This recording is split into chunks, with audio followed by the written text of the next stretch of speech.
तो इसको शुरू करें।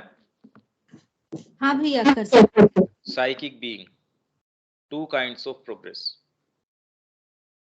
दो प्रकार की प्रगति है। क्या क्या? देखिए, ये सेंटेंस भी मुश्किल होंगे, विचार भी मुश्किल होगा। जहां भी आपको लगे आप वहां रोक लेना, पर एटलीस्ट कम से कम एक मानसिक तरीके से अपने को समझ में आए कि ये, हाँ, ये है, कि दोबारा हमको कभी इस विषय में सोचें तो अपने को कुछ क्लैरिटी तो रहे। अनुभव तो खैर बाद की बात है, पर कम से कम भी हाँ ऐसा होता है। तो माँ श्री अरविंद की पद्धति, उनका कहने का क्या है, सारी चीजें जब धीरे धीरे हम जोड़ेंगे तब एक पूरी पिक्चर निकल के आएगी। पर वो तब होगा जब एक एक चीज को आप संभाल के रखेंगे, नहीं तो जोड़ेंगे किसको, पजल तो गायब हो जाएगी आपकी। There are in the psychic being two very different kinds of progress. दो बिल्कुल भिन्न तरीके की प्रगतियां हैं। One consisting in its formation, building and organisation. एक क्या है? एक तो साइकिक बीइंग का फॉर्मेशन, उसका निर्माण, बिल्डिंग, कि वो पूरा बन रहा है, और सुसंगठन, ऑर्गेनाइजेशन, कि वो सुसंगठित हो रहा है। भाई पहले तो उसका निर्माण हो रहा है। जैसे कुछ साइकिक बीइंग ऐसा है वो बहुत डेवलप्ड है, कुछ ऐसे हैं जो अभी प्रक्रिया के अंदर आए हैं निर्माण की, इसलिए उनको और कितने जन्म लेने हैं, जिसमें धीरे धीरे अनुभवों की श्रृंखला से गुजर के और वो अधिकाधिक मैच्योर होते हैं, उनका संगठन होता है, पूरे को गठन करते हैं, अलग अलग बिखरा पड़ा है चीजें, उनका सुसंगठन होता है। For the psychic starts by being only a kind of tiny divine spark.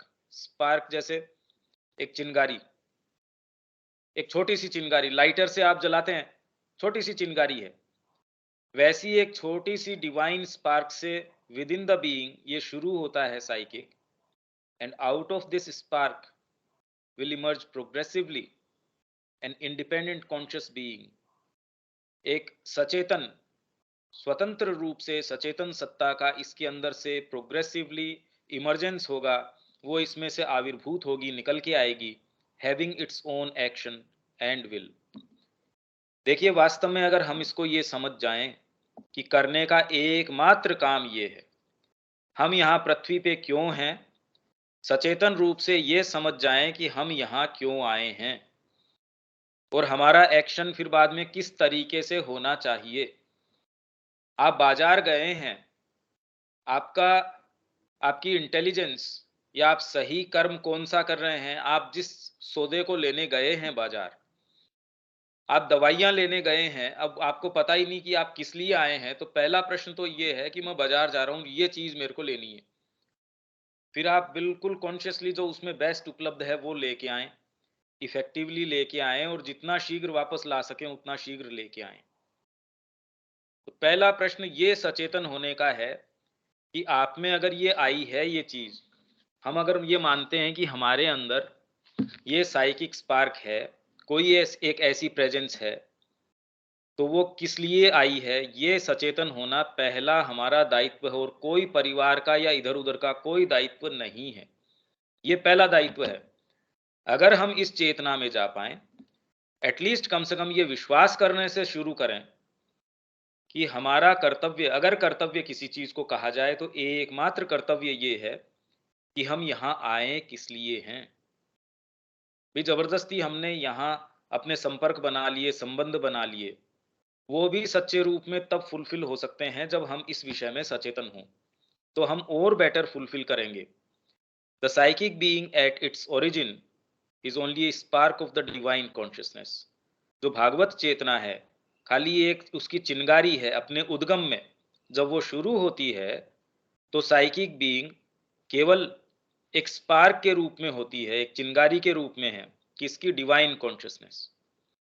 और इसीलिए ये ही एकमात्र भाग ऐसा है, क्योंकि उसी की स्पार्क है डिवाइन कॉन्शियसनेस की, तो स्वतः इसका आकर्षण है अपने मूल के लिए, क्योंकि वो ही इसका उद्गम है, वो ही इसका सच्चा स्थान है। तो ये एकमात्र भाग है जिसको किसी कारण की आवश्यकता नहीं है कि क्यों इसको परमात्मा की ओर जाना चाहिए, क्योंकि आपका सच्चा स्वरूप वो है, और ये उसका स्पार्क है।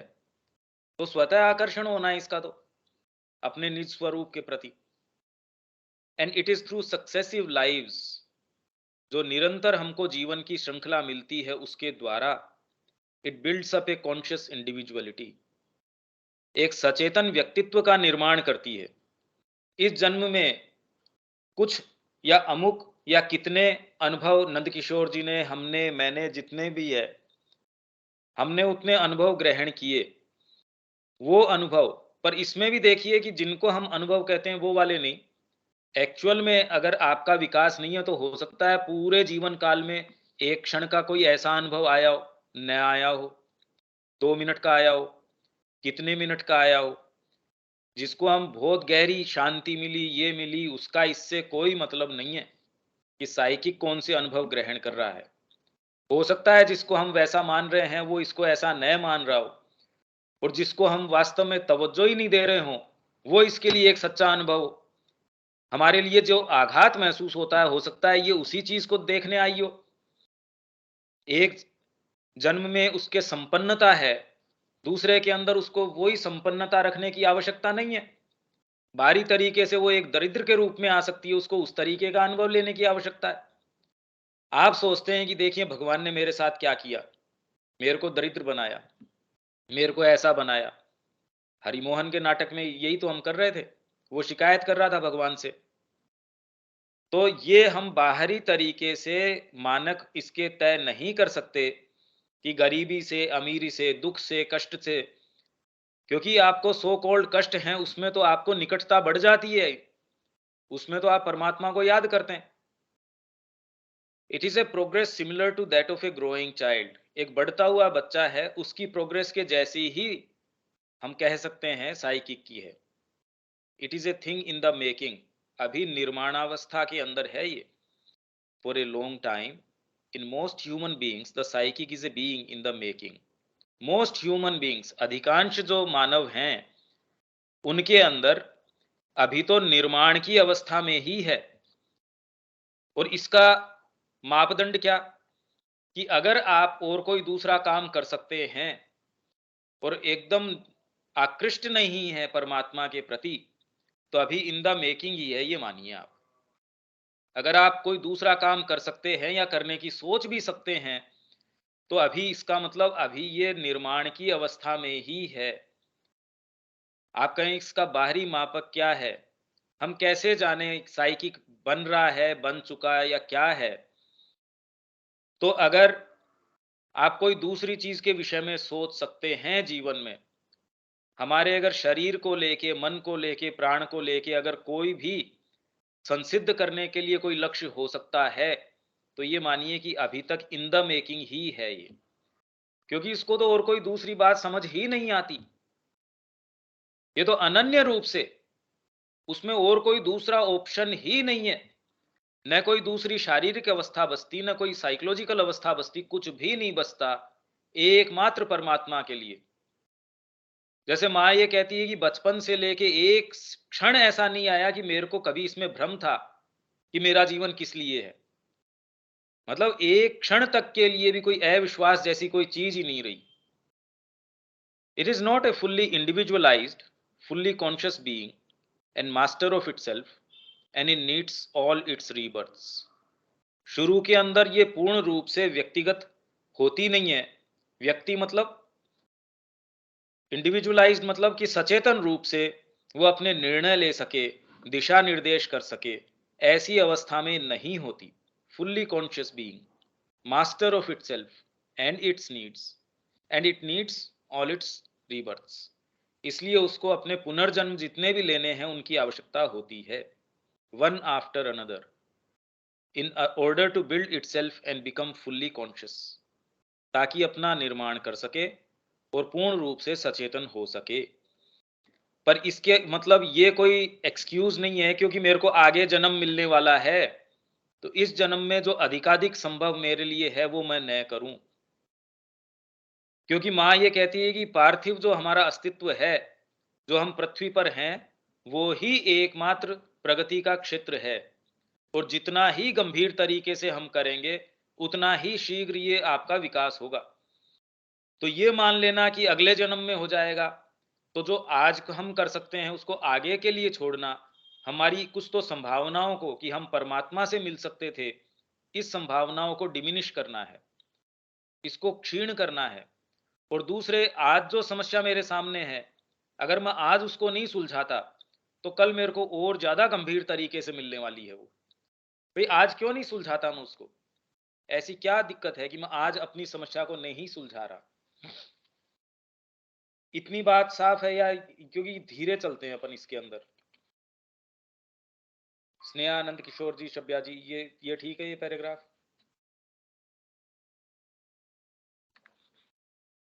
हाँ भैया। हाँ भैया ठीक हाँ है। भैया ठीक है। ये प्रोग्रेस ऐसी है पहले प्रकार की कि जिसमें एक छोटी सी चिंगारी से साइकिक शुरू होता है, एक के बाद जीवन काल की जो श्रृंखला है उससे धीरे धीरे धीरे धीरे वो पूर्ण सचेतन सत्ता के रूप में विकसित हो जाता है। जब वो पूर्ण रूप से सचेतन सत्ता बन जाता है तो आपके जो इंस्ट्रूमेंट्स हैं, आपके जो उपकरण हैं, उनको सचेतन रूप से काम में लेता है। शिक्षा का एकमात्र उद्देश्य यही है, यही उद्देश्य लेके हम ये चल रहे हैं यहाँ। माँ ने यही उद्देश्य बताया है कि शिक्षा का और कोई, आप मानसिक विकास कर दें, ये कर दें, वो कर दें, पर उपकरण काम में कौन लेगा? भाई पहला प्रश्न ये है कि उपकरण चाहिए किसको? काम में लेने वाला तो होना चाहिए। वो अगर हो तो उसके हिसाब से अब कैसा उपकरण चाहिए आपको इस समय लिखना है, और किस पेन से लिखना है या पेंसिल से लिखना है।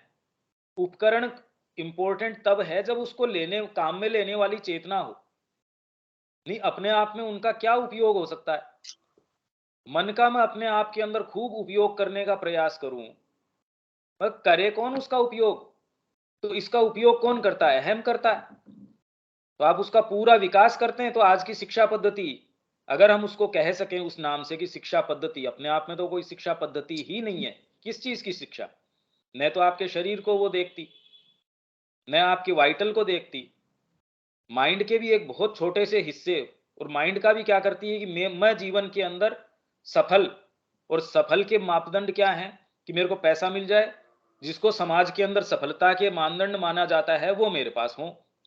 तो माइंड का भी विकास नहीं हुआ, क्योंकि माइंड के विकास के लिए श्री अरविंद ने और माँ ने कितनी कितनी सारी चीजें की। ऑब्जर्वेशन की भी आप में फैकल्टी होनी चाहिए, निर्णय की आप में फैकल्टी होनी चाहिए, आप में जजमेंट की, कल्पना की आप में शक्ति होनी चाहिए, कंसंट्रेशन, एकाग्र करने की ध्यान को शक्ति होनी चाहिए। चाहते एक चीज पे ध्यान एकाग्र करना है, ध्यान आपका हटता रहता है। ये सारी की सारी चीजें आपके माइंड की फैकल्टीज हैं, और इससे भी बहुत अनंत गुना है। क्योंकि आप कंसंट्रेट करेंगे, पर हर जना अपनी प्रकृति के हिसाब से कंसंट्रेट करेगा। कलाकार अपने तरीके से करेगा, व्यापारी अपने तरीके से करेगा। तो ये फैकल्टीज हैं माइंड की, और बहुत बहुत तरीके की हैं। आप अगर सेंसेस की बात करें तो आपकी आंखें जितना देखती है उससे बहुत ज्यादा देखने की सक्षमता है। कान जितना आपके भौतिक रूप से भी सुनते हैं उससे ज्यादा आप सुनते हैं, और एक कोई संगीतकार सुनता है। कान की श्रवण जो क्षमता है, हो सकता है आपकी ज्यादा हो, पर क्या स्वर सुनते हैं आपको? उस राग में क्या चीज हो रही है वो तो एक कलाकार सुन सकता है। आंखें कमजोर होके भी एक कलाकार मूर्ति के अंदर वो प्रेजेंस या वो चीज या वो कलाकृति देख पाता है, जो सामान्य आंख जो बहुत तेज पैनी भी हो सकती है, क्या देख सकती है? एक बाज है ऊपर उड़ते हुए भी नीचे चूहे को देख लेता है, पर चेतना तो चूहे में अटकी हुई है। तो इसलिए अगर हम खाली उपकरणों की बात करें और उसको काम में लेने वाली चेतना की बात न करें, तो न तो वास्तव में उपकरण ही विकसित हो सकते हैं। भाई बाज की आंख और तेज आप कर देंगे, चेतना में परिवर्तन न करेंगे तो उसका क्या होने वाला है? उसके पंखों को और 100 गुना परिवर्धित कर देंगे, उसकी क्षमताएं और 1000 गुना बढ़ा देंगे, वो तो एक संकट का विषय हो जाएगा। वो तो एक जैसे एक असुर बन जाता है, एक संकट हो जाता है सबके लिए, वो तो संकट का विषय हो गया। भाई इसकी कोई बात नहीं कर रहा कि चेतना में परिवर्तन हो। तो एकमात्र करने लायक काम शिक्षा में या कहीं भी जीवन में है पहला, कि चेतना में परिवर्तन हो। ये तो कोई बात ही सुनने में नहीं आती। But this sort of progress, ये पहली वाली प्रोग्रेस है, हैज एन एंड, उसका एक अंत है। कि जब वो पूर्ण रूप से सचेतन सत्ता बन गई, साइकिक जो है वो पहले स्पार्क था, अब स्पार्क से पूरा पूर्ण विकास हो गया, और एक पूर्ण रूप से कॉन्शियस इंडिविजुअल वो बन गया, मान लीजिए, there comes a time when the being is fully developed, fully individualised, fully master of itself and its destiny. अपना जो भाग्य है, अपनी जो नियति है, उसका वो स्वामी बन जाता है एक समय। हाँ, एक समय मतलब कितने जन्म होंगे, जन्मों की कितनी श्रृंखला होगी, सबकी अलग अलग है। When this being or one of these beings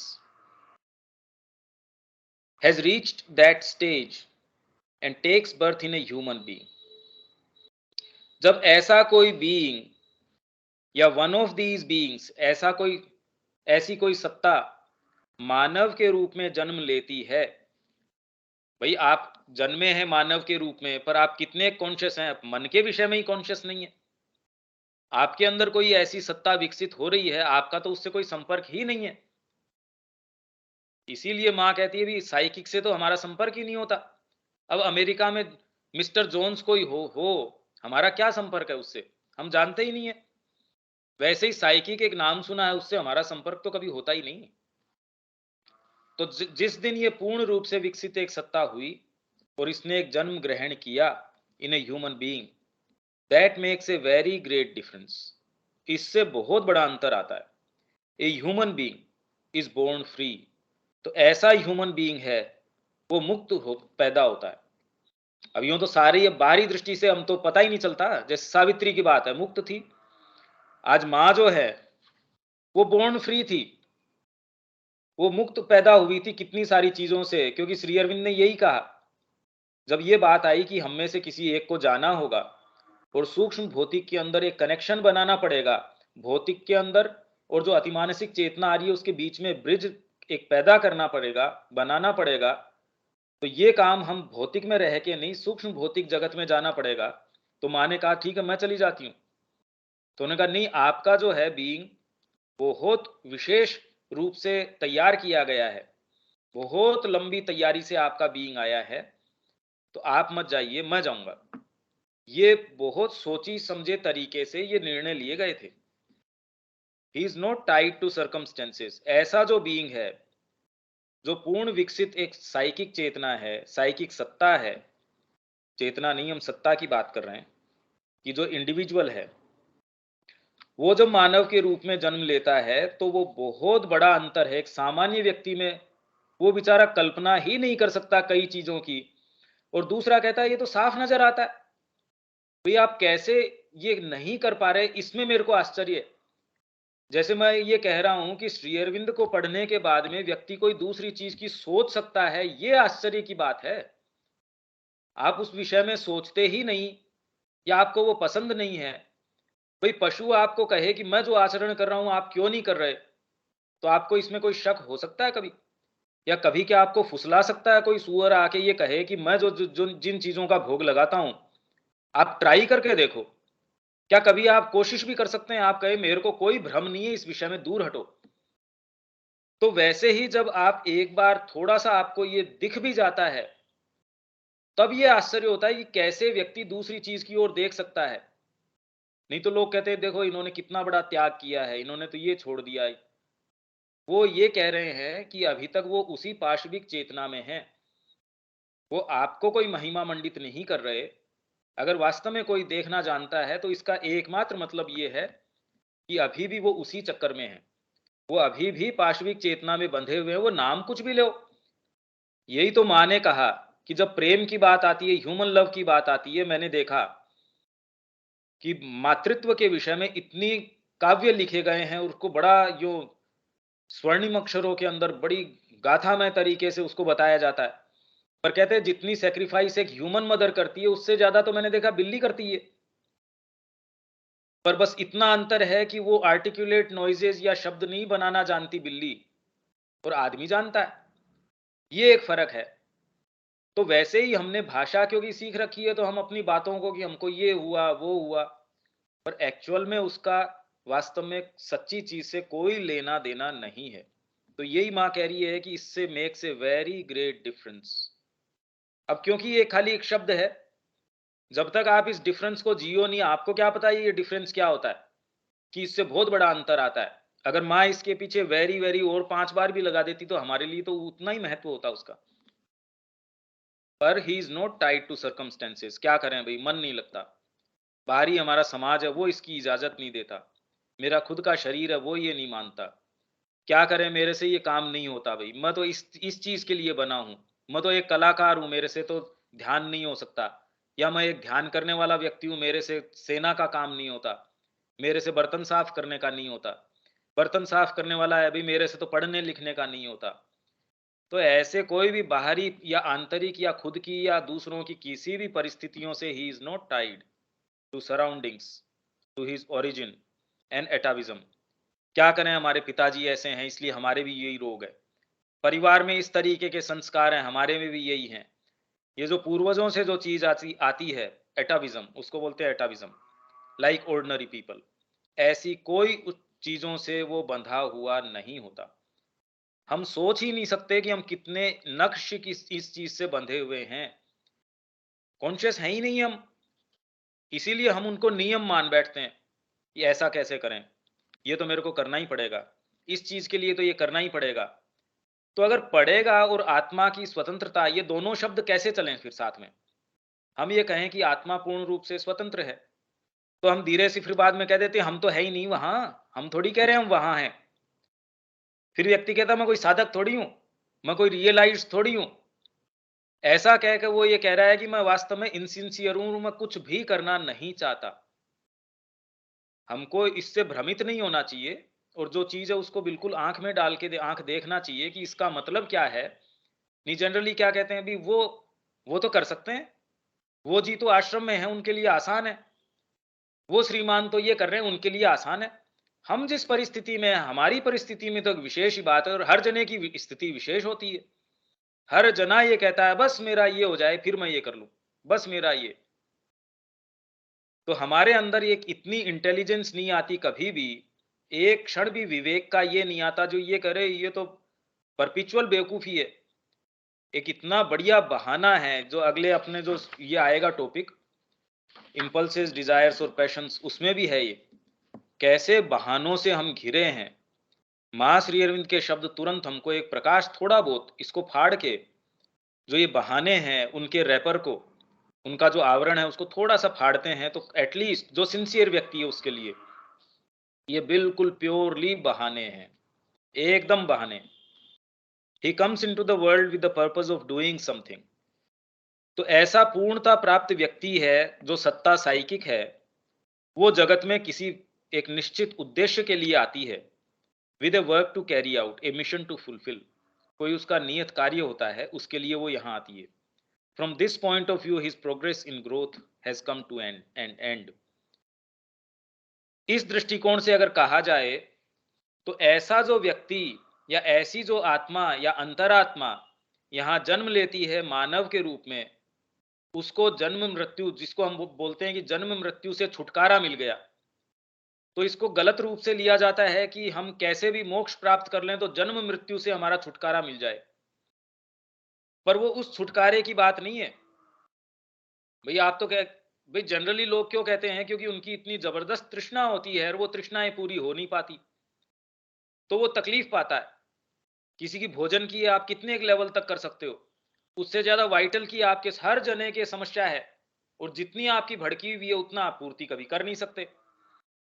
तो व्यक्ति तकलीफ पाता है, फिर वो कहता है कि इस झंझट से छुटकारा पाके हम चलें। तो अगर आप इस निवृत्ति के कारण सोचते हैं कि परमात्मा की ओर जाएं, इसकी ओर जाएं, हम शांति की ओर जाएं, उस उद्देश्य से जब जाते हैं, हो सकता है कि आपका टर्निंग वो कारण रहा हो, पर वास्तविक ये उद्देश्य नहीं हो सकता।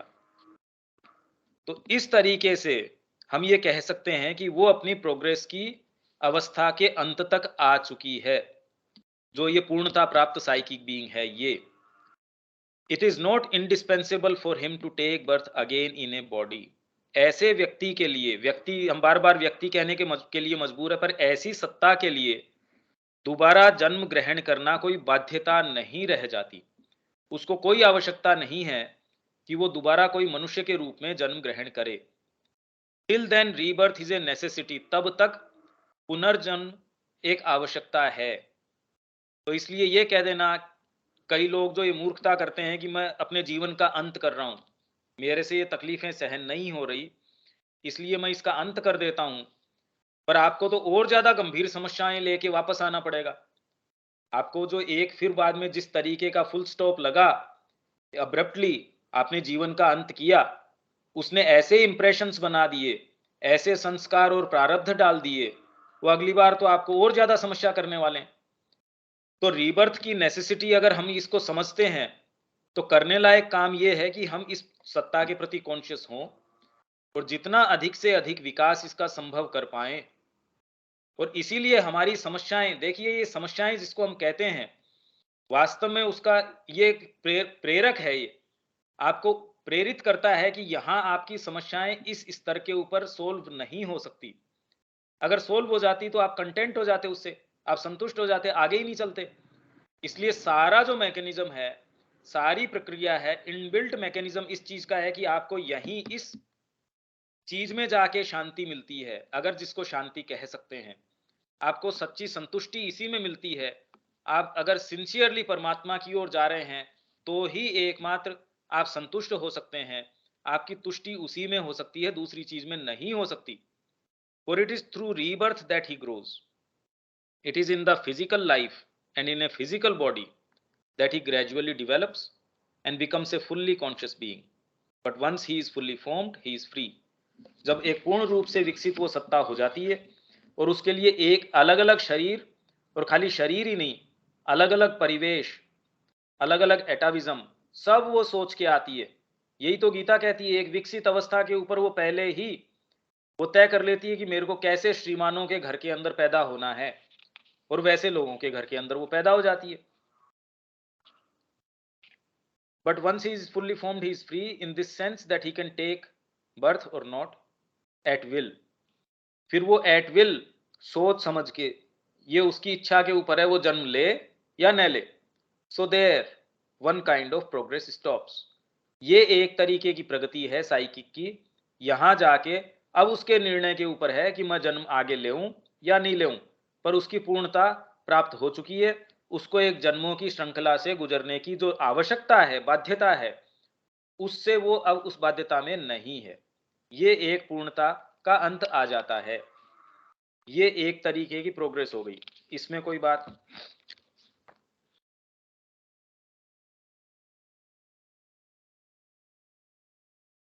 स्नेहा, शब्या जी, नंद किशोर जी। नहीं तो भैया ये प्रोसेस में तो कई लाइव्स निकल जाता है ना। बहुत सारे, बहुत सारे भाई। आप और लाइफ तो हमको न तो आगे का लाइफ का पता, न पीछे की लाइफ का पता, अभी वर्तमान तो पता है। अब इसमें हम अगर इसका विकास की बात कर रहे हैं तो हम कौन सा कॉन्शियसली, हम में से कौन सा एक बोलो जो वास्तव में सीरियसली इसके लिए प्रयास कर रहा हो? तो हम इस जन्म में नहीं कर रहे, अगले जन्म में कर लेंगे या क्या कर लेंगे, हमने देखा थोड़ी है। वर्तमान है हमारे हाथ में। तो सबसे इंपॉर्टेंट जो समय है, इसीलिए माँ कह रही है कि सब, और श्री अरविंद भी यही कह रहे हैं, मोस्ट इंपॉर्टेंट जो आपके पास जो है वो प्रेजेंट है। उसी के अंदर आप जो कर सकते हैं वो ये कर सकते हैं।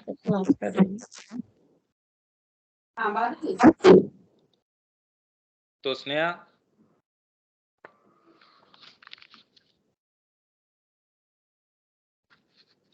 हाँ भैया ठीक है, समझ में आ गया। पर ये काम यही है एकमात्र।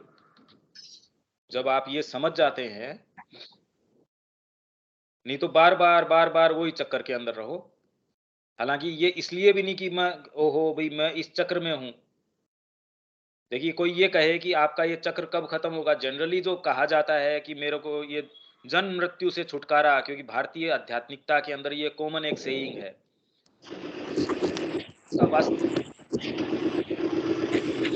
है और वो ये बात कर रहे हैं, पर इसका जो माँ है वो ये बता रही है, भाई आपके अंदर डिवाइन भैया मैं एक चीज जानना चाहता हूँ। जैसे आपने बताया कि एक विकसित चैत्य पुरुष है जो जन्म लेती है, एक ऐसा चैत्य पुरुष है जो पहले से ही विकसित है, उसने जन्म लिया मानव के रूप में। लेकिन अगर हम लोग हैं और हमारी अभी अभी वो विकसित नहीं है, तो हम कैसे अपनी चैत्य सत्ता को विकसित करने में सहयोग करें, क्या करें?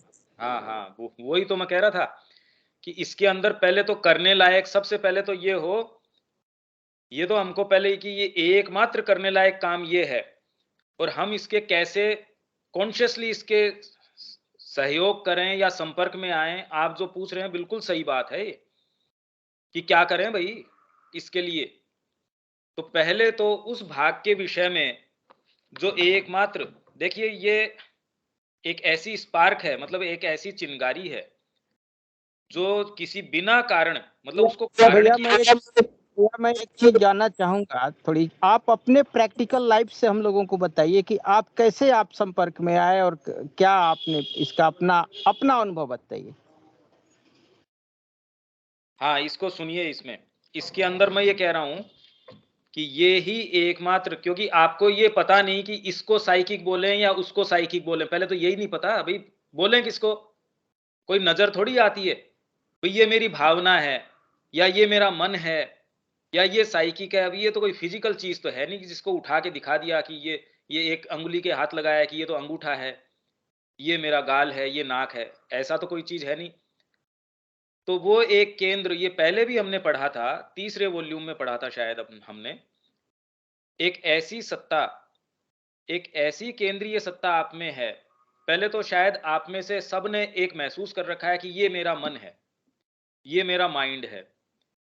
तो जो इसको देख पाता है, या एक ऐसा भाग आपका जिसको किसी कारण की आवश्यकता नहीं है और मां की ओर आकृष्ट है, वो अगर आपको भाग का कभी भी आस्वादन प्राप्त हुआ है, नहीं तो अगर मैं बताऊं या कोई भी बताए, क्योंकि यही तो मैं कह रहा हूं, आप जैसे कह रहे हैं आपके अनुभव से बताइए, तो मैं इतना ही कह सकता हूं कि ये बहुत छोटी अवस्था में ये महसूस हो गया था कि एकमात्र वरेण्य तो मां है, इनके अलावा तो जीवन नहीं जी पाएंगे, और कोई दूसरी चीज कर ही नहीं पाएंगे। इस के अंदर क्या होता है क्या नहीं होता है, क्योंकि मैं कोई चीज सोच के नहीं आया था भाई। मैं जिस अवस्था में आया था उस टाइम तो होश हवास ही नहीं थे इसमें कि क्या करना चाहिए और क्या नहीं करना चाहिए। पर माँ इतनी ज्यादा आकृष्ट करती थी अपनी ओर, ये लगता था कि हाँ भाई ये जैसा चाहती है, मतलब इतना कोई विचार के अंदर चीज नहीं थी, सोच के नहीं थी, आकृष्ट थे उससे। और आज भी उसका कोई कारण, मतलब बाहरी रूप से हो सकता है आपका माइंड कोई चीज के लिए रिवोल्ट कर रहा हो, आप कोई चीज करना नहीं चाह रहे हो, फिर भी अंदर से कोई ऐसी चीज है जो उसमें नियोजित करती है, नहीं करना पड़ेगा, ये तो करना ही पड़ेगा। तब आप पहचान जाते हैं कि आपका मन भी वो करने का नहीं कर रहा, आपकी बुद्धि भी कह रही है भी ये तो बिल्कुल गलत काम है, फिर भी कोई ऐसी चीज है जो आपको नियोजित करती है बार बार। इसका मतलब आपकी बागडोर किसी एक ऐसी सत्ता ने कोई एक ऐसी चीज में ले रखी है जो आपकी भी नहीं सुनती, जो आपकी बात नहीं मानती। आप ये कह रहे हैं कि अब इसको कैसे विकसित किया जाए, ये एक सही वास्तव में करने का या करने का प्रश्न जो है कि भी करें क्या। तो वो भाग जो आपका आकृष्ट है परमात्मा के लिए, उसको जब आप पहचानते हैं, धीरे धीरे उसके निहित कर्म करते हैं। भाई अगर आप ये चाहते हैं वास्तव में, किसी से प्रेम भी करते हैं, आपका किसी से संबंध है और सच्चे रूप में संबंध है, तो आप उसके लिए कुछ तो करेंगे। आपका मेरे से संबंध है, आपको मेरे से घनिष्ठ प्रेम है, तो आप मेरी चिंता भी करेंगे, या आप मेरे लिए कि मैं सही हूं नहीं हूं, मेरे लिए कोई चीज भेजनी है, वो है।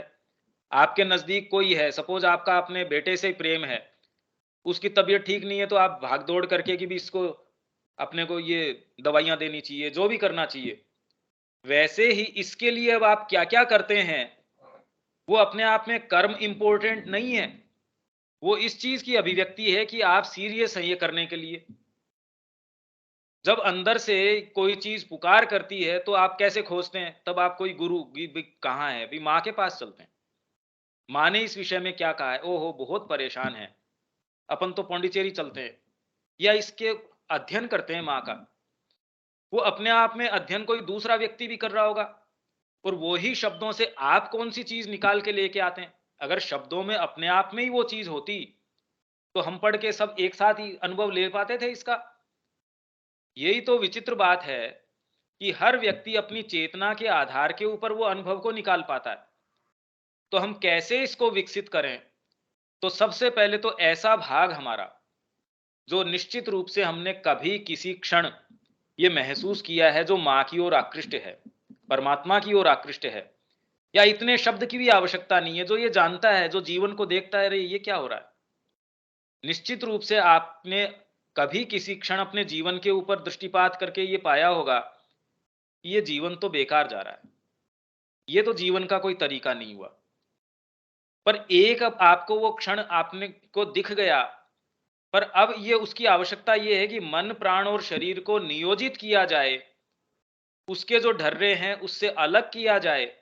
अगर मैं बार बार इस सिंसियरिटी के कारण मेरे को ये करना चाहिए कि आपको जितना रास्ता मैंने बता दिया, आप ये कहें कि पंकज भैया मेरे को जाना है दिल्ली, मैं खड़ा हूं यहां, तो मैं आपको मैप देख के कहूंगा अब आप एक काम कीजिए, जैसे आप जीपीएस खोल लेते हैं अपना और वो ये कहता है 200 मीटर आपको लेफ्ट चलना है, फिर इधर चलना है, आप उसकी बात मानते हैं ना।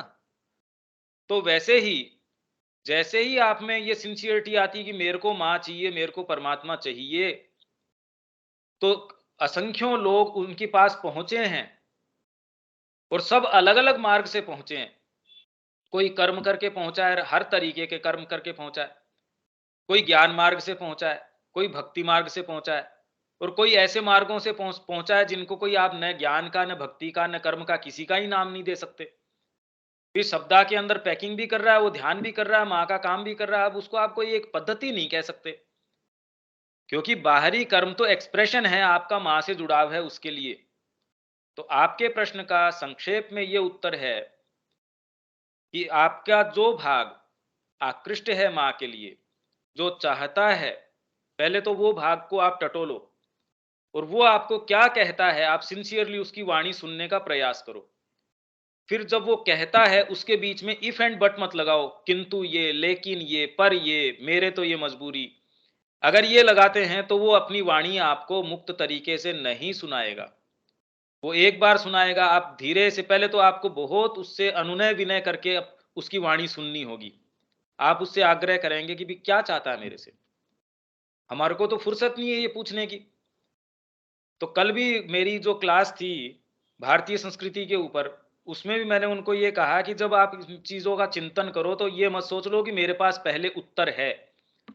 अगर आपके पास उत्तर होगा तो फिर बाद में आप कभी नहीं समझ सकते, क्योंकि हमने माँ को पढ़ा है, श्री अरविंद को पढ़ा है, तो हम बार बार हर किसी चीज को हर कहीं फिट कर देते हैं ना। हम शुरू से चीजों को खोजना शुरू करें, अपने लिए खोजना शुरू करें, तब माँ की वाणी, श्री अरविंद की वाणी है, उसका कोई महत्व होगा, उसका कोई अर्थ होगा। नहीं तो माता जी ने कहा ये है वो है, पर माँ किस चेतना से कहां से कह रही थी। अब मैं वर्णन कर रहा हूं एक चीज का, आप उसको आज या कहीं भी हर कहीं लागू कर लें, वो कैसे चलेगा। मैं नॉर्थ पोल का वर्णन कर रहा हूं, आप अगर उसको बिहार में उस वर्णन को लागू कर लें वो नहीं होगा, भौतिक रूप से तो आप समझते हैं। तो माँ जिस चेतना की अवस्था में जो कोई चीज का स्थिति का वर्णन कर रही थी, वो आज की अवस्था में मैं लागू कैसे कर लूंगा। आपके प्रश्न के लिए मैं खाली इतना ही कह सकता हूं, आपकी उस सत्ता के भाग से संपर्क में आने का प्रयास कीजिए जो माँ की ओर, आपके अंदर की ओर आकृष्ट है, हम तो माँ कहते हैं उसको, और जो अनन्य रूप से और जिसकी कोई दूसरी पुकार ही नहीं है कि मैं एकमात्र माँ को चाहता हूं। तो अगर आप माँ को चाहते हैं तो उनसे बैठ के पूछिए, माँ अब मैं क्या करूं। कोई दूसरा विचार माइंड में न हो, मेरी कोई बाध्यता है, मेरी कोई प्रतिबद्धता है, ऐसा कुछ भी नहीं है। भाई आप ये कहें कि मेरे को प्लेन को उड़ाना है, पर माँ एक रस्सी तो मेरी आप मत काटिए, ये वाली एक रस्सी तो, अब बताइए दोनों चीजें कैसे होंगी। तो आप अगर ये कहते हैं और चाहते हैं कि ये विकास हो, तो आप पहले तो ये प्रश्न कीजिए और आपको उत्तर निश्चित रूप से मिलेगा, क्योंकि उत्तर तो असंख्यों लोगों को, जिन्होंने भी प्रश्न किया सबको उत्तर मिला है। और ये कोई अलग व्यक्ति की सत्ता नहीं है, आपकी खुद की सत्ता है। आप खुद इसीलिए आए हैं, मतलब किसी और का उत्तर आपके काम का नहीं है। अगर आपका साइकिक है और वो किसी निश्चित उद्देश्य से आया है, वो तो बताएगा। आप अगर पूछेंगे वो क्यों नहीं बताएगा, ये बताइए। वो तो आया ही इसीलिए, कोई मेरे लिए कोई चीज लेके आया है और मैं भी अगर चाह रहा हूं कि हाँ भी आओ मेरे को चीज दो, तो वो क्यों नहीं देगा।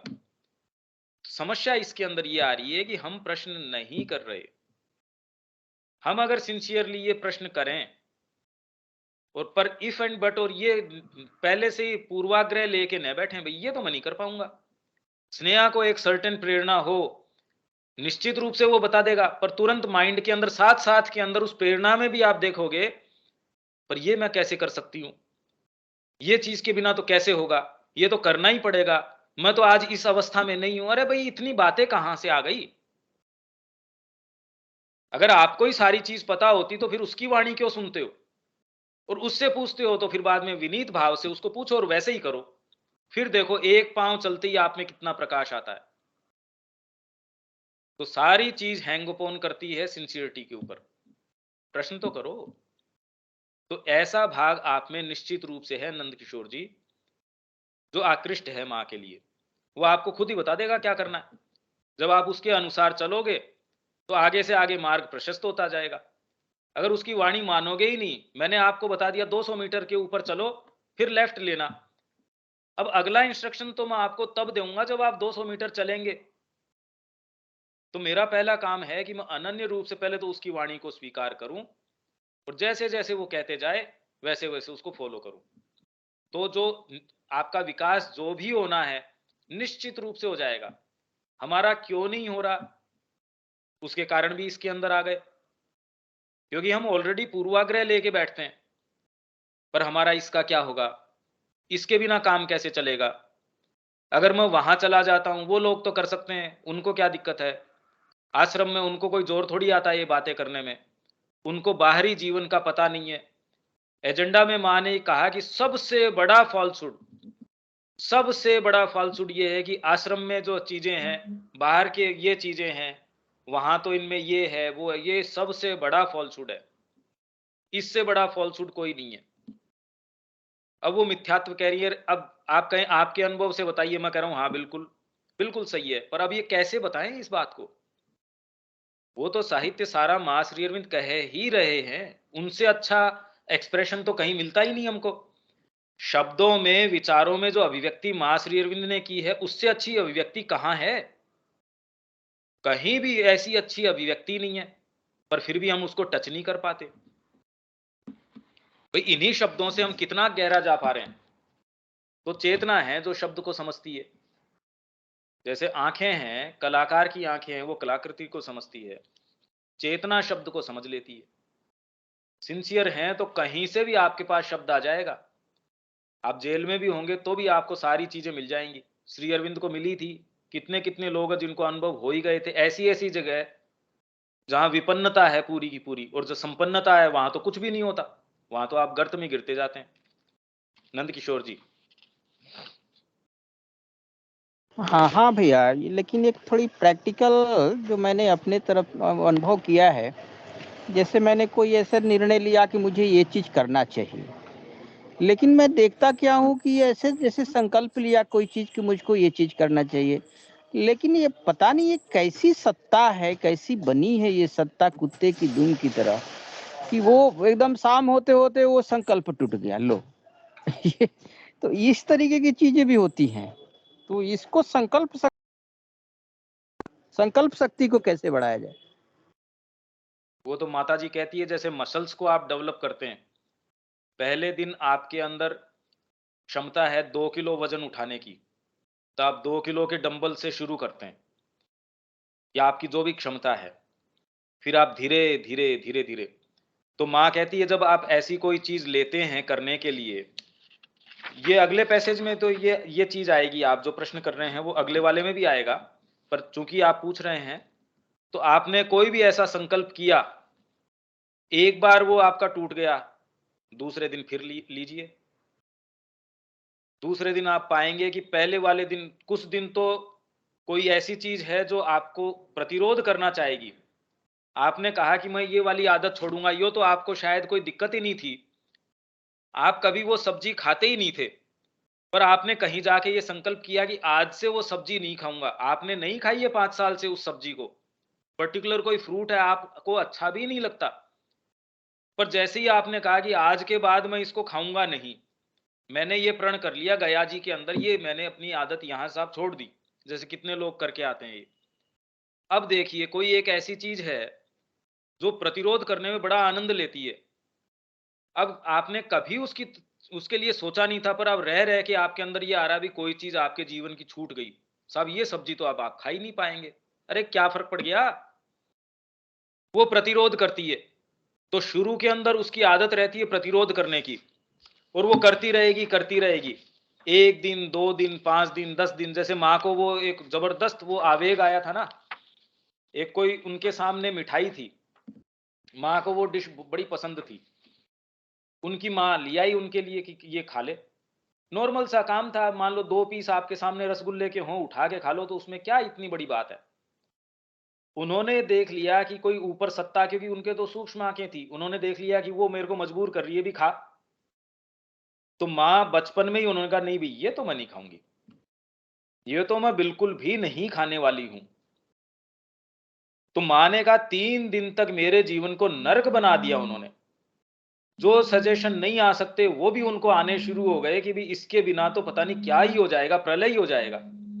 और उनकी खुद की माँ भी जो है, माँ की जो मदर थी, वो बड़ी डिसिप्लिन पसंद थी।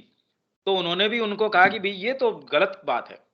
माताजी बड़े डिसिप्लिन में, कहा कि हमारे मदर जो है बड़ा अनुशासन में रखती थी, पर कहा कि हम 3 दिन बाद के अंदर और जीवन भर के लिए मेरे को उस चीज ने छोड़ ही दिया कि कभी ऐसा परेशान नहीं किया। ऐसी ही एक बिल्ली के विषय में वो बता रहे हैं, एक कलाकार था, अब वो लाया कि मेरे को इसका चित्र बनाना बिल्ली का। अब वो लाके उसने प्रेम से उसको चेयर पे बिठाया, अब वो जाके अपनी जगह बैठा, इतने के अंदर बिल्ली, अब बताओ बिल्ली बैठ के कोई शांति से बैठ सकती है क्या? वो उठ के भाग गई। वो बिल्कुल शांति से गया, चुपचाप जाके, मतलब कोई शोर नहीं, कुछ नहीं। 1 बार 2 बार 3 बार, अब बिल्ली ने नए नए कॉर्नर्स खोजने शुरू कर दिए।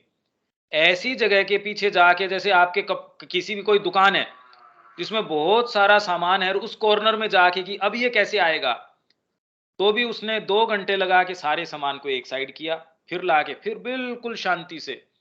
ऐसा सुबह से शाम तक चलता रहा। शाम को बिल्ली ने फिर बाद में जवाब दे दिया, भैया अब बस की बात नहीं है, चुपचाप बैठी रही और दोबारा कभी परेशान नहीं किया। अब इसका मतलब ये नहीं कि आपके सामने कोई रसगुल्ला आएगा तब आपकी ये चीज टूटेगी, या आपके सामने बिल्ली आएगी तो। कहने का मतलब ये है कि आपको बिल्कुल शांति से इसको सहन करना होगा। वो एक बार आपका प्रतिरोध करती है, आप दूसरी बार शुरू कर दो। 2 बार आपको फेल करती है, आप तीसरी बार शुरू कर दो। 1000 बार करती है, और अपन क्या कर सकते हैं, धीरे धीरे वो टूट जाएगी। और आपकी संकल्प शक्ति है, वो उसके अंदर से जैसे दबी हुई आग होती है, वो कैसे निकल के आती है, एकदम से भभक के वो सारे को जला देती है। तब आप देखेंगे कि वो एक चीज नहीं थी, अब वो संकल्प किसी भी फील्ड में आप लगा सकते हो। वो एक छोटी सी बात कि मेरे को सुबह उठ के वॉकिंग करनी है, अब मेरे से नहीं हो पा रहा, मान लीजिए 1 साल से मैं मेहनत कर रहा हूं, पर जिस दिन वो उस पे मेरी विजय हुई, तो खाली वो एक चलने पे विजय नहीं हुई, वो और बहुत चीजों पे विजय हो गई। जैसे मान लीजिए चाकू के ऊपर आप धार लगाने, तो कोई एक चीज के लिए थोड़ी धार लग रही है, वो तो एक उपकरण तैयार हो गया आपका। तो वैसे ही आप कह रहे कैसे इसको करें, तो आप अपने सामने गोल लीजिए, छोटे छोटे गोल रखिए कि, पर वो गोल ऐसे कि मैं इतने बजे 12:35 पे खाना खा लूंगा, अब ये कोई गोल थोड़ी है। ऐसी कोई चीज जो आपके लिए साइकोलॉजिकली या फिजिकली थोड़ा चैलेंज रखती हो कि मेरे को ये करना है, मेरे को इतने समय पे माँ श्री अरविंद का पढ़ना है, या इतने समय जाके ये काम करना है, फिजिकली ये करना है। जो भी आपको लगता है वो आपका निजी है, पर आपने खुद ने एक गोल तय किया जो वास्तव में आपके लिए थोड़ा बहुत तो उसमें कोई चैलेंज हो, कोई चुनौती हो, ऐसा कोई गोल। ऐसा कोई गोल नहीं कि मैं रोज 2 समोसे खा जाऊंगा, अब ये कोई गोल थोड़ी है। तो ऐसा आपने अपने सामने कोई लक्ष्य रखा, और तब तक उसको उसको परसिस्ट किया, उसके पीछे लगे रहे जब तक कि नहीं मेरे को तो करना ही है। 1 साल बीत गया, 2 बीत गया, 3 बीत गया, कोई फर्क नहीं पड़ता। पर अगर आप देखेंगे धीरे से आपकी चेतना में इतनी मजबूती आ जाएगी, इतनी प्रबलता आ जाएगी, फिर आप किसी भी चीज पे विजय पा सकेंगे। और नहीं, अगर ये नहीं करेंगे तो किसी भी चीज पे विजय नहीं पा सकेंगे। बहुत छोटा सा मन का है ये, पर है बहुत इंपॉर्टेंट।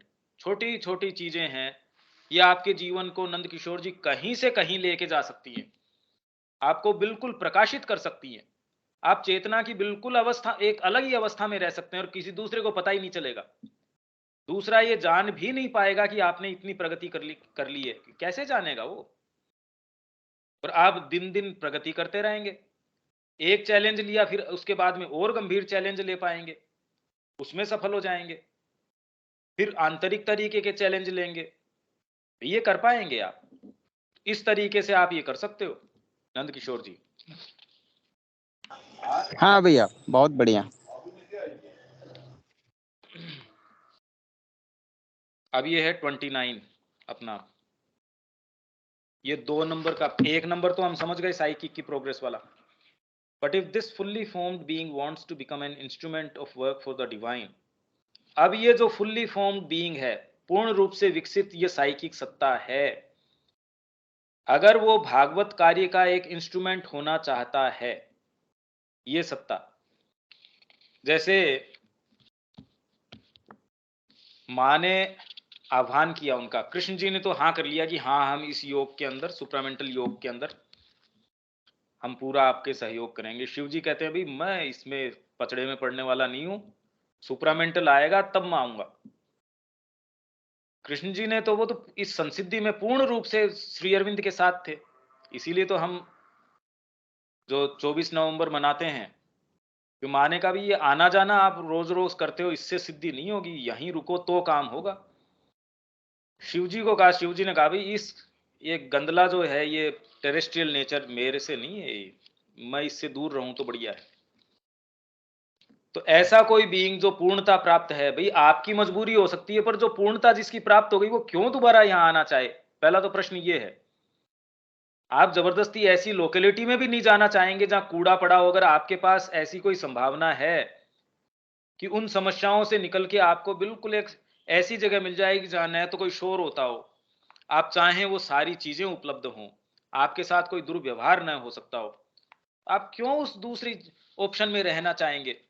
फिजिकली आप नहीं रहना चाहेंगे तो बताओ, ये ऐसा कोई परफेक्टेड बीइंग हो क्यों यहाँ धरती पे आना चाहेगा? ऐसे लोगों के संपर्क में आना चाहेगा जो कहते एक है, जो सोचते एक है। मतलब इतनी गंदगी में क्यों कोई आ सकता है?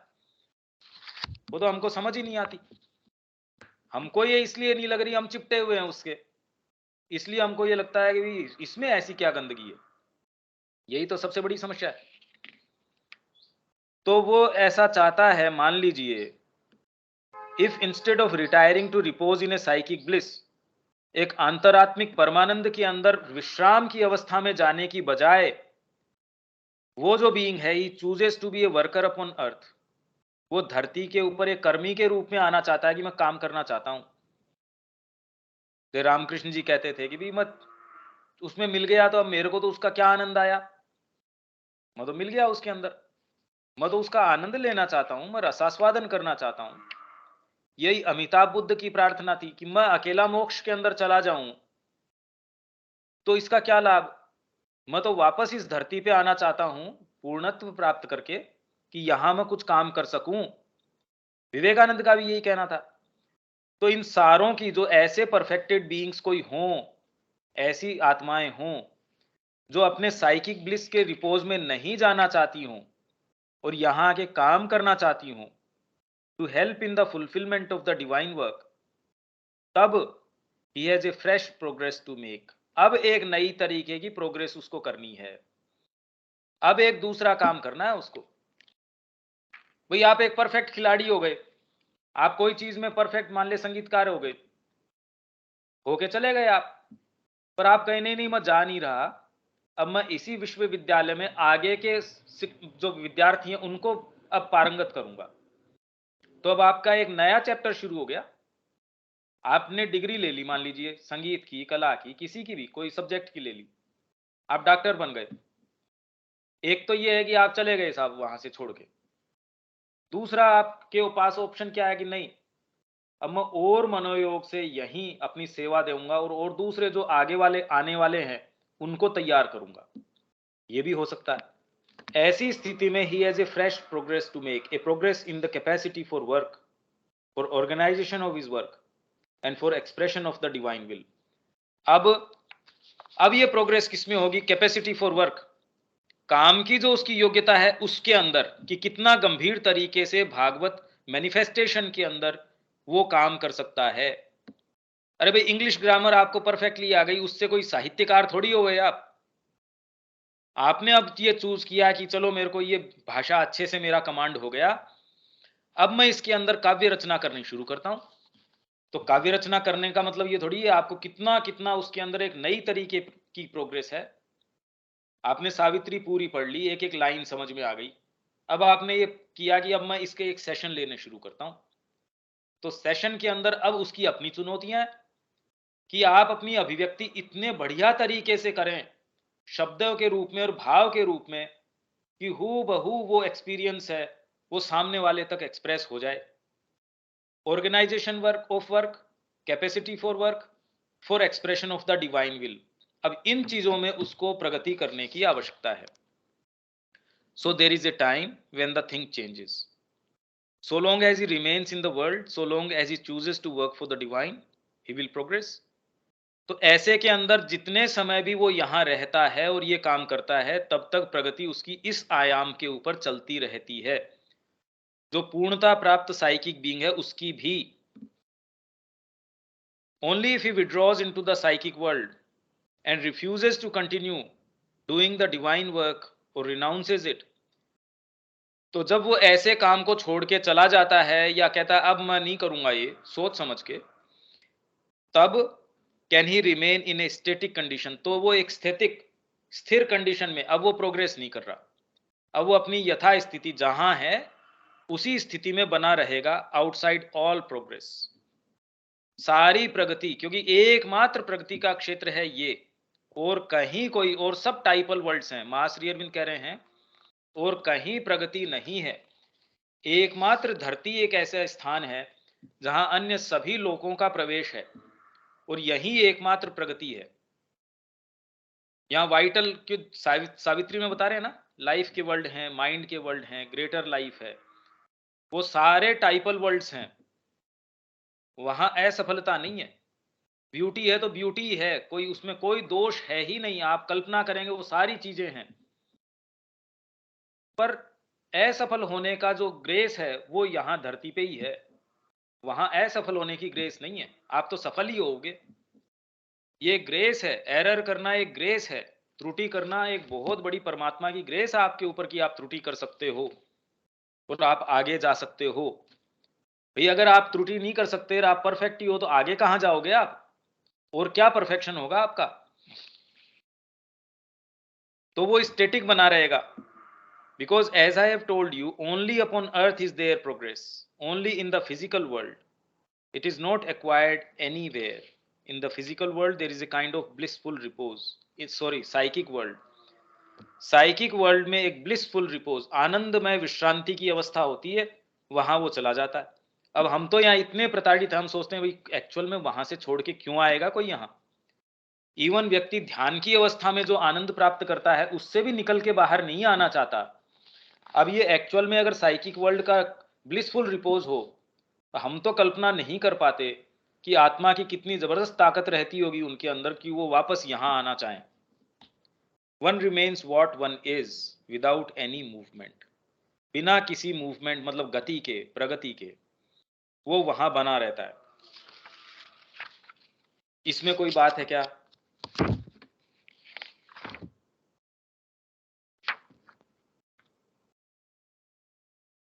नहीं भैया ये तो ठीक है, क्योंकि इसको मैं कंप्लीट करना चाह रहा हूँ, इसमें हाँ नहीं छोड़ेंगे हम, नहीं तो वो श्रृंखला टूटती है। हाँ but for those who are not conscious of their psychic, जो ये नंद किशोर जी जो प्रश्न कर रहे थे, पर ऐसे लोग जो अपने साइकिक के बारे में कॉन्शियस नहीं है, वो they are compelled to progress whether they want it or not. वो चाहो चाहे नहीं चाहो वो प्रगति करने के लिए बाध्य हैं। देखिए बाध्य इन दी सेंस, अब आप एक सामान्य तरीके से भी देखेंगे, शुरू में बच्चा पैदा होता है, अब वो उसको बिल्कुल कोई सेंस नहीं है, सारी चीजों को अपने खुद के लिए अप्रोप्रिएट करने की कोशिश करता है, सारे जगत को अपने तरीके से देखता है। जो जो आप ग्रो करते हो, आप व्यवहार करते हो, जब आप व्यापार में बैठते हो, आप परिवार में रहते हो, तो नहीं नहीं अपन ऐसे तो नहीं कर सकते। आप अगर स्वार्थी भी हैं तो भी आप ये कहेंगे कि आपके खुद के एग्जिस्टेंस के लिए आप एकमात्र अपने ऊपर ही ध्यान दें, वो नहीं हो सकता। आपको परिवार को रिकॉग्नाइज करना पड़ेगा, आपको समाज को रिकॉग्नाइज करना पड़ेगा। आप 4 चीज देंगे तब आपको 2 मिलेगी। आप किसी के सुख दुख में जाएंगे तब आपके कोई सुख दुख में आएगा। मैं अगर किसी के सुख दुख में नहीं जा रहा, वो मेरे लिए नहीं आएगा। एक बच्चे को इस चीज का भान नहीं है। तो एकदम जो पाश्विक स्थिति है, धीरे धीरे हमारे जीवन में कम से कम हम देख सकते हैं इतना तो फर्क पड़ता है। हालांकि इससे कोई विशेष फर्क नहीं है, पर हाँ, जन्म जन्मांतर के ऊपर धीरे धीरे आपकी जो, क्योंकि एक बहुत बड़ी प्रोग्रेस है ये, आपको कितना प्रोग्रेस करते हैं, इसमें कला आपको सहायता करती है, इसमें रिलीजन आपको सहायता करता है, इसमें आपके रीजन है वो सहायता करता है। ये सारी चीजें आपको बहुत सहायता करती हैं। रीजन है वो कहता है नहीं नहीं ऐसे नहीं हो सकता। आपको कोई भी वहां कोई खराब काम हुआ हो, उसने किया होगा, तो कोई दूसरा कहता वो तो यहाँ था ही नहीं, वो तो जयपुर में था। हाँ अभी जयपुर में था। अब आप कोशिश करते हैं भी सारा दोष उसके ऊपर लगा दिया जाए, पर वो था ही नहीं भाई वहां। तो चाहे आप उसके विषय में सचेतन हो या नहीं हो नंद किशोर जी, ये प्रगति तो चलती है, पर इसका मतलब ये नहीं कि साइकिक की प्रगति चल रही है।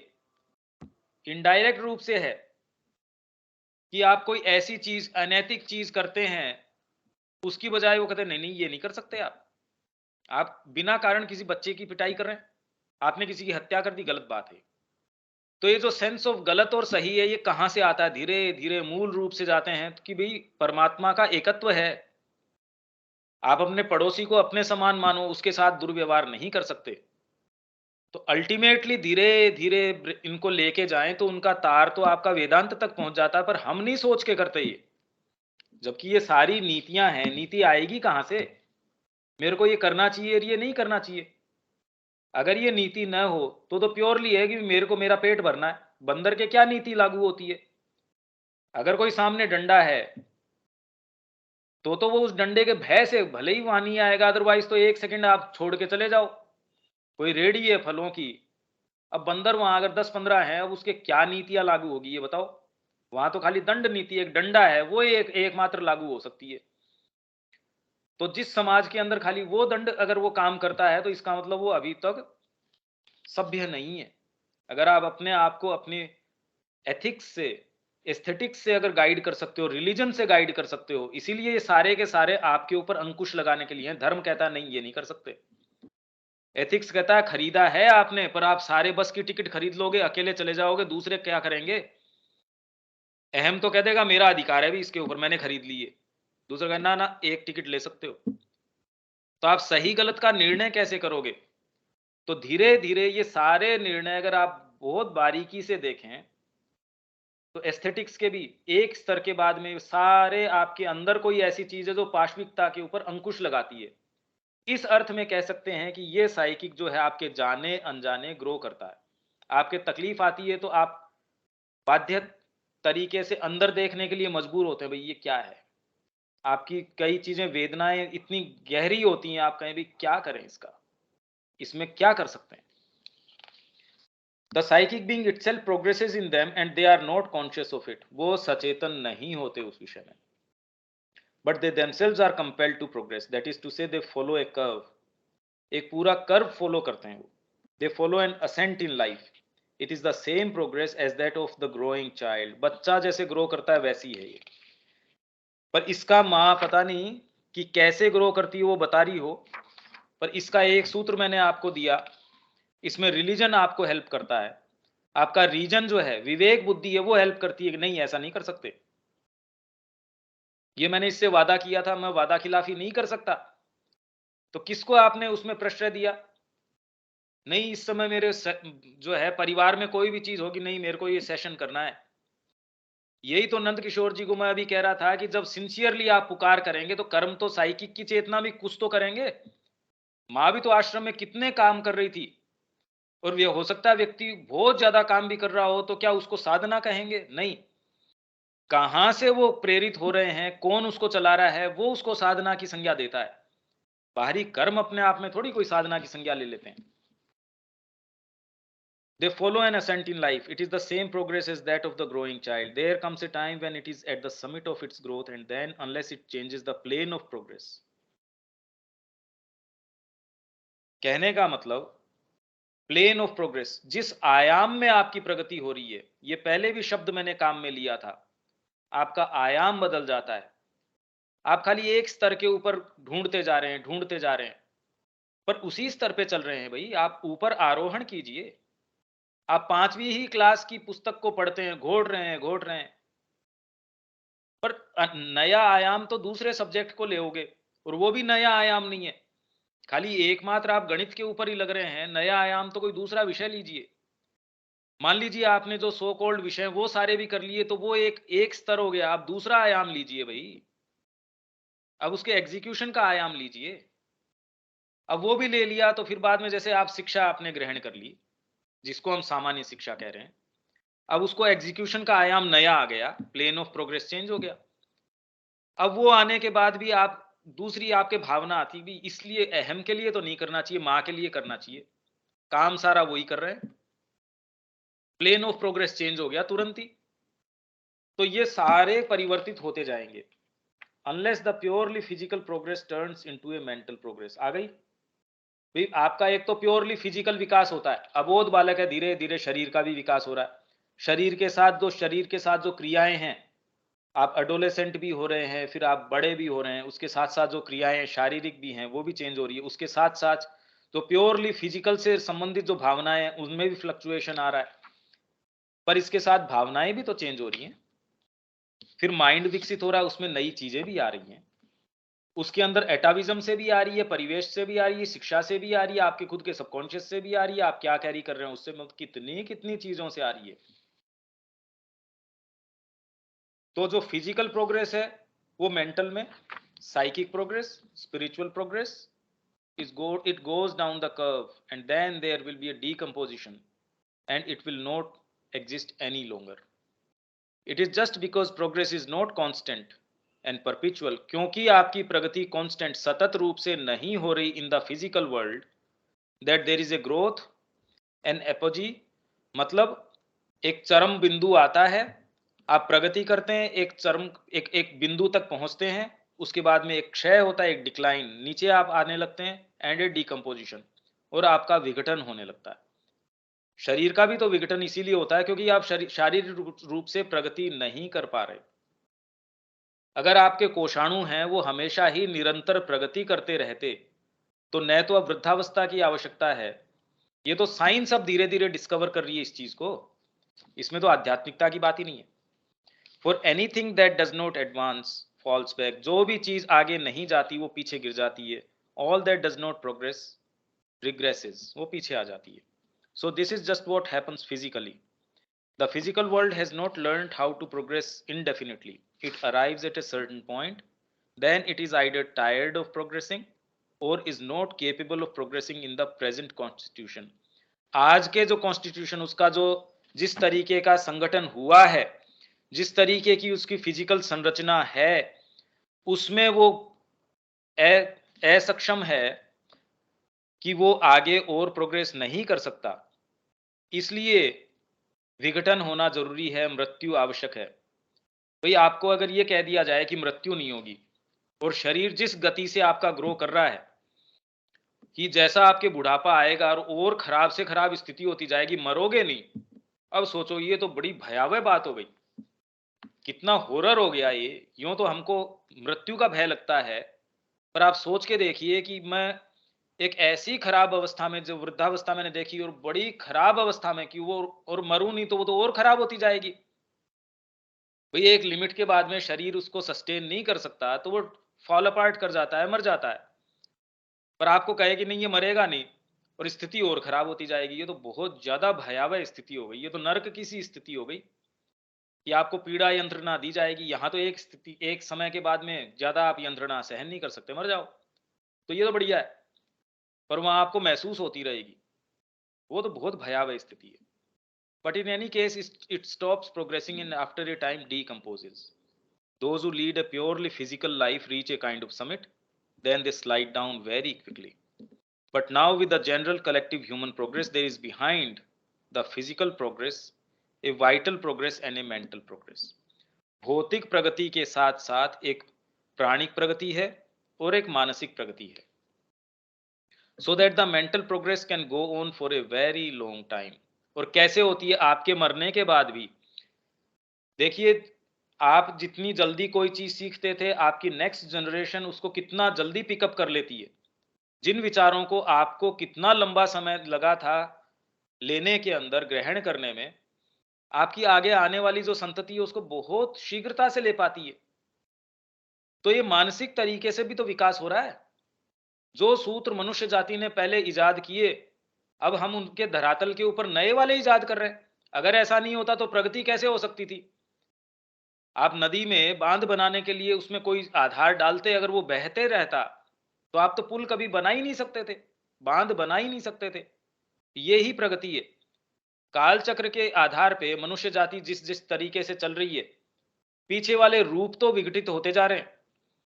आपके दादा परदादा वो सारे तो मरते जा रहे हैं, पर जो नई संतति आ रही है उनको ऑटोमेटिकली वाइटल रूप से और मानसिक रूप से वो सारी चीजें आपको उपलब्ध हैं। उनकी समस्याएं भी उपलब्ध हैं।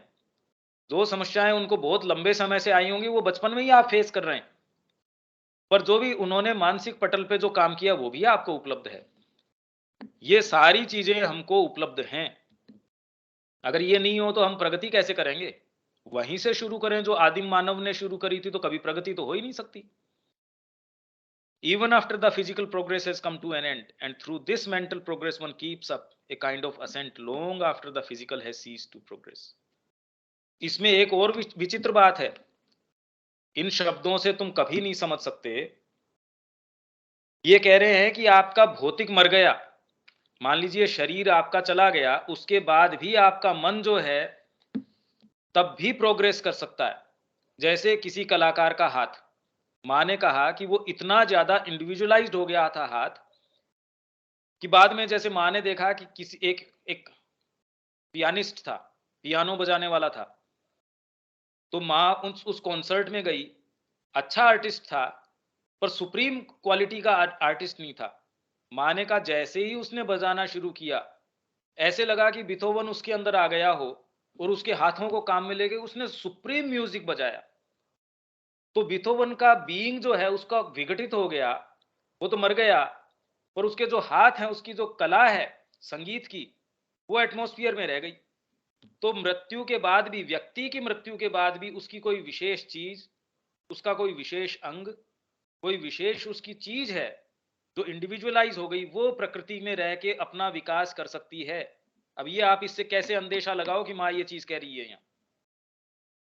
तो दोनों ही बातें हैं इसके अंदर, दोनों तरीके से। कलेक्टिव प्रोग्रेस भी, जो ऊपर माँ ने जनरल कलेक्टिव ह्यूमन प्रोग्रेस, अगर इसका हिंदी में भी अनुवाद कर दें, क्या अर्थ लगाओ आप? तो ये दोनों बातें हैं इसमें। आपका कोई अंग विशेष है, जैसे माइंड है आपका, वो इतना ज्यादा शार्प है, इतना इंडिविजुअलाइज्ड हो चुका है। आपका सेंस ऑफ जो टेस्ट है सपोज, इतना ज्यादा इंडिविजुअलाइज हो गया कि आपके विघटन के, आपकी मृत्यु के बाद भी वो एटमॉस्फेयर में रह जाता है और अपने साधन संसाधन देखता है कि किस तरीके से अपनी और प्रगति करे। वो अपने आप में एक इंडिपेंडेंट बीइंग बन जाता है। ये तो कभी कल्पना से परे की बात है कि इस चीज में ये भी चीज निहित हो सकती है क्या? And then there are those who do yoga, who become conscious of their psychic being, are united with it, participate in its life. These indeed progress till the last breath of their life. ऐसे लोग जो सचेतन रूप से उसके कार्य में, उसकी प्रगति में पार्टिसिपेट करते हैं, उसी का हम प्रयास कर रहे हैं। शिक्षा में एकमात्र हमारा प्रयास ये ही है, ये ही तो सबका सर्वोत्कृष्ट चीज है, एकमात्र करने की चीज है। क्योंकि माँ कह रही है कि साइकिक बीइंग ही कन्वर्ट होगा सुप्रामेंटल के अंदर, और सत्ता का कोई भाग नहीं, पहले वो ही इसके अंदर अग्रणी होने वाला है। These indeed progress till the last breath of their life and they do not stop even after that. मृत्यु के बाद भी नहीं रुकते। अब हम ये सोचें भी ये कैसे, ऐसे जो मैंने अभी बताया, when they have left their body under the plea that the body cannot last any longer, they continue to progress. जब उनको लगता है कि अब शरीर इससे ज्यादा विकसित नहीं हो सकता या विकास और नहीं कर सकता, तो शरीर छोड़ देते हैं, पर और भाग जो विकसित हो सकता है वो विकास करता रहता है।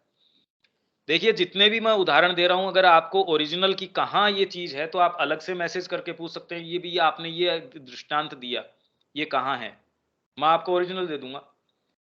जो भी अपनी बातें हैं वो कोई भी ऐसी नहीं, वो सारे के सारे माने नरेट किए हुए उदाहरण हैं, और आप चाहें तो वो सारे के सारे मैं आपको बता सकता हूं कि ये यहाँ से हैं, तो आप उसके ओरिजिनल भी तक भी जा सकते हैं। यहाँ तो हम कितने ओरिजिनल में ही चले जाएंगे तो कितना लंबा सेशन ले सकते हैं। It is the incapacity of the body to transform itself, to continue progressing, that causes it to regress and in the end become more and more open to the inner disequilibrium until one day, मतलब वास्तव में last में शरीर का तो क्या होता है, उसकी मृत्यु हो जाती है। दो तरीके की ये बात कर रहे हैं ना। It is only in the pure spiritual life that which is outside all physical and terrestrial existence, including the mental, that there is no progress. ये थोड़ा मुश्किल सेंटेंस है।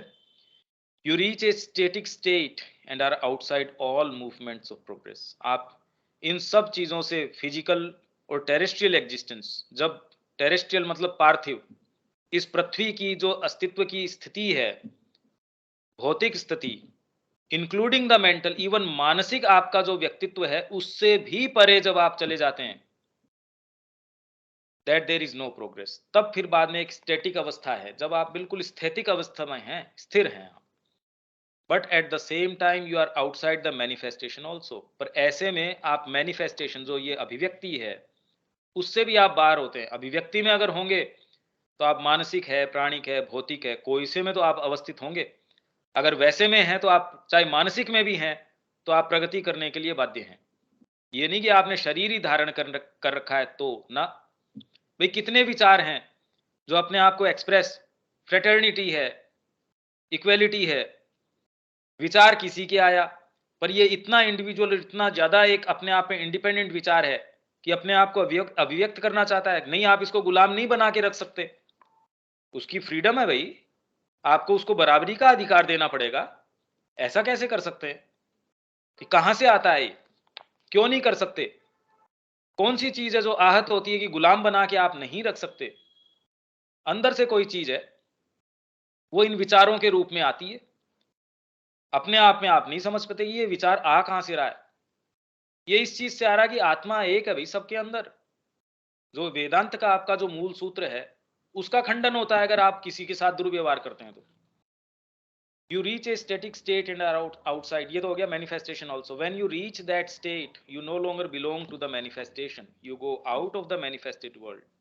One must go out of the manifested world in order to go out of all progress, because the two are identical. ये दोनों identical हैं क्या? One must go out of the manifested world in order to go out of all progress. मतलब manifestation ये अभिव्यक्ति और progress ये दोनों, ये आप ये कह सकते हैं कि समानार्थी है।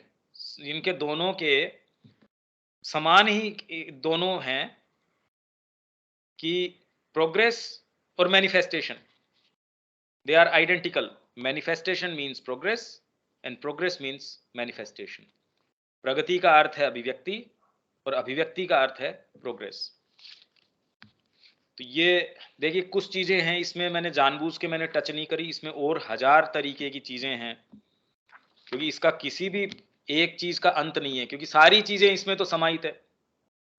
एक भी सूत्र आप पकड़ते हैं तो उसमें तो सारी ही चीजें हैं। सूत्र तो एक कंप्लीट का है, पर एक निश्चित दायरे में हमको रखने की आवश्यकता है।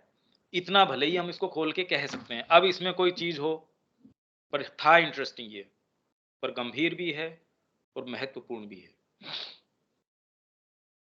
स्नेहा, शब्या।